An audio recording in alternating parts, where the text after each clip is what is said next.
you said earlier, it's the majority of scientists and medical professionals who believe in, they don't necessarily have to say God, but some sort of a divine power, creative power, I think was the term you used. Okay, what's the evidence that God is the Trinity? Is the Trinity. Well, is the creator.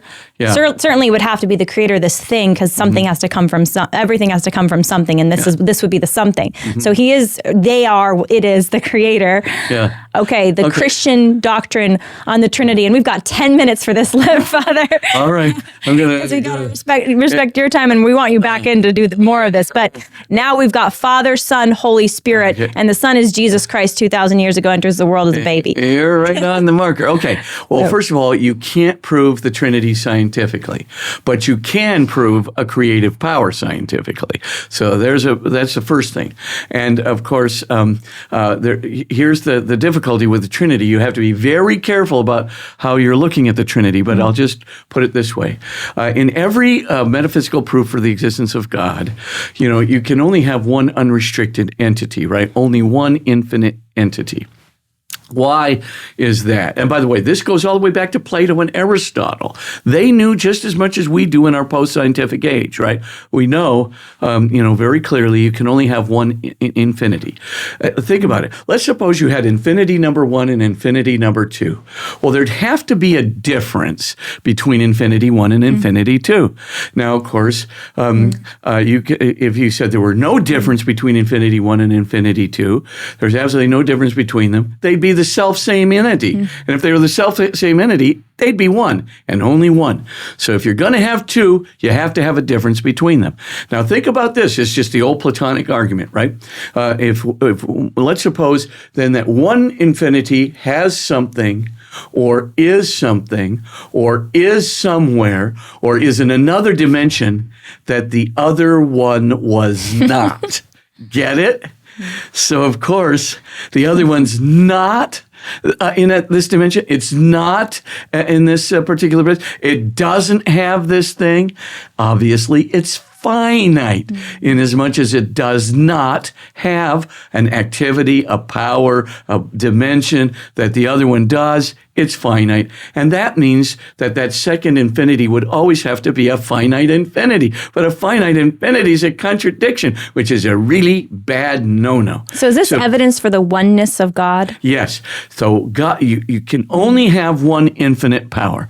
So that's the first, when we talk about the Trinity, the first thing we have to say is, how many infinite powers do you have? One and only one, and that can be proven. So we have one Godhead, infinite Godhead is what we call it, one infinite nature, and there can only be one infinite nature. Now you say, well, how is it that you have three persons?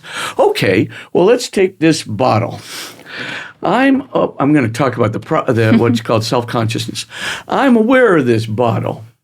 But I'm also aware of being aware of the bottle. And not only that, I'm aware of my being aware of my awareness of the bottle. If you see what I'm saying, I can do a triple. Can you do a quadruple? Yeah, maybe. It may be possible. I don't know if I can do it, but I know I do the triple. I know I'm aware of being aware of myself. So in that sense, I get my own universe. You get your own universe. But think about that for just a moment. That has to be a genuinely spiritual power. We're talking about us getting ourselves. Now just think about a dog, and the dog is chasing its tail. And of course, it's not just that the dog catches its tail. The dog is literally swallowing itself. Now you can't do that except by traveling at an infinite velocity. And if you travel at an infinite velocity, you're you're transcending every possible physical process, every possible physical structure. So there's no question we have some spiritual capacity in us that's demonstrable just by our own self-consciousness, our self-awareness. Now, let's take that notion of self-awareness, this actual power to getting ourselves, so that we can, as it were, be in two different relative positions with respect to ourselves at the same time, or three relative positions with respect to ourselves at the same time, inside ourselves, that we have this capacity to do this. If that's the case, and we really do, just analogize a person of the Trinity to like a self-consciousness, like a self-conscious power. So what the revelation in the New Testament, the revelation of Jesus, basically says that, of course you can only have one infinite power, but you can have three self-consciousnesses making an unconditional use of that one infinite power. Wow. So just think of your computer. I like this better than the clover. And St. Patrick's clover. It's a little bit better, more elucidating, for sure. Anyway, so the long and the short of it is, so your three self-consciousnesses are making an unconditional use of that one infinite power. And since it's an infinite power, why not have three self-consciousnesses making an unconditional use? It's not like you have three terminals that are plugged into the same central processing unit in a computer. Of course, the more you plug in, the more it diminishes the capacity of the CPU. But on the other hand, that's not the case with an infinite power. It can supply anything. Now you say, well, okay, what did Jesus say that these three self-consciousnesses who are making use of this one infinite power, this one infinite intellect, this one infinite intelligence, as it were, what are they doing, relative to each other? They're in love. So we say that then the first self-consciousness that we call Jesus called the Father, that self-consciousness loves the Son. The Son is the beloved, and that's what Jesus calls himself, ha agapetos, the beloved one. In fact, it's so astounding that John, the beloved disciple, names himself beloved because Jesus named himself beloved of the Father. So we can just say, okay, the Father then loves the beloved one, the second self-consciousness, and then the second self-consciousness loves the Father back. So the Father is a loved who is then beloved. The Son, the second self-consciousness, is the beloved one who now is a lover. So the beloved lover. Then you have the Holy Spirit. What's that about? Well, just like children, right? Children are loved by the Father and the Mother. So let's analogize it now to the Holy Trinity. So the Father and the Son together in their unity love the Spirit. And the Spirit, like a child, receives the love from both of them and gives back the love to both of them in their unity. So now we have, as it were, a completeness of a lover and beloved, and the beloved of the lover and the beloved. So that's why Thomas Aquinas says, okay, in God you have one nature. You have three persons, and you have four processions. So the lover loves the beloved. The beloved receives the love from the lover and gives it back to the lover. Then the lover and the beloved in their loving union give themselves to the Holy Spirit.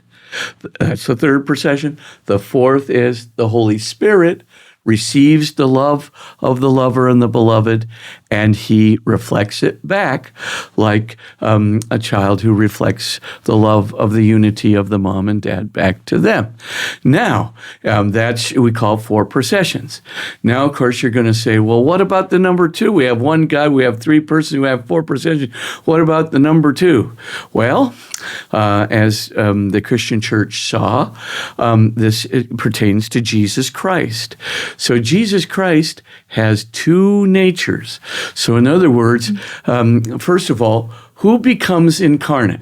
Well, the infinite power of God doesn't enter into a finite body.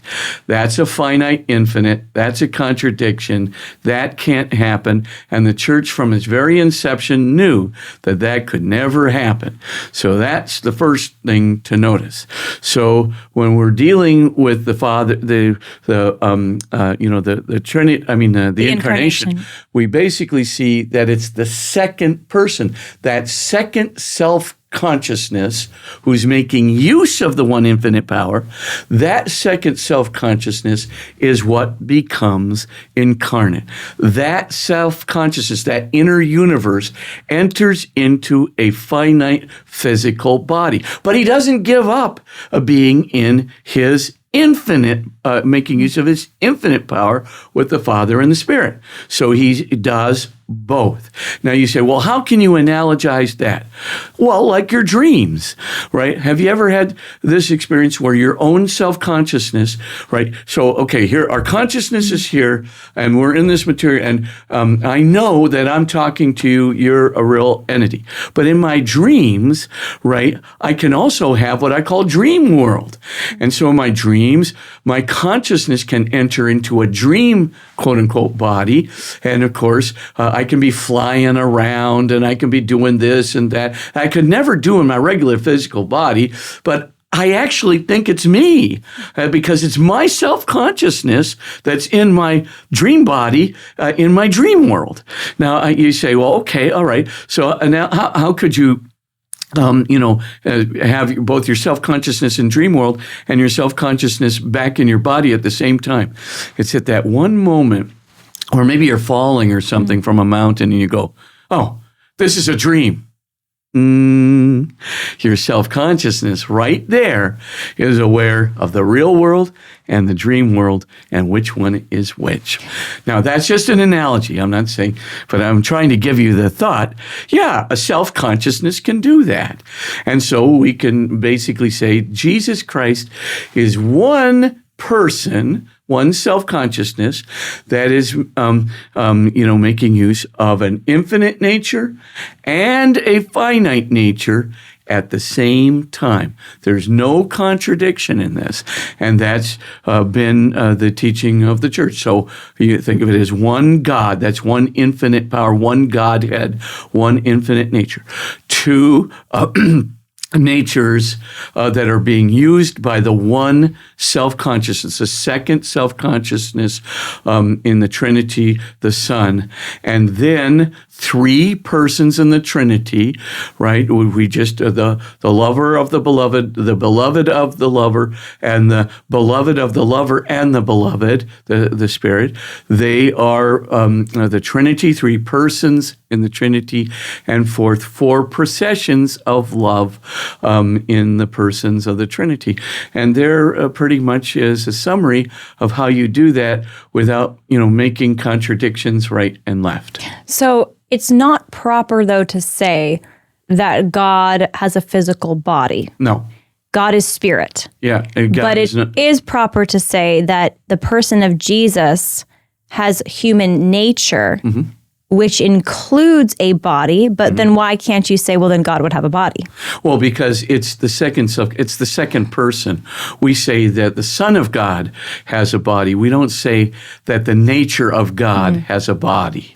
So, right, if you said the nature of God or the power of God or the one infinite power of God had a body, you would contradict yourself instantly, because the one infinite power is infinite, and a body by definition is finite. So you don't want to make a finite finite infinite. So you can't say the one infinite power of God has a body, but you can say that the second self-consciousness, the second person of the Trinity, is incarnate, in a finite body, just like I have my second self, my self-consciousness, can be in my dream world body.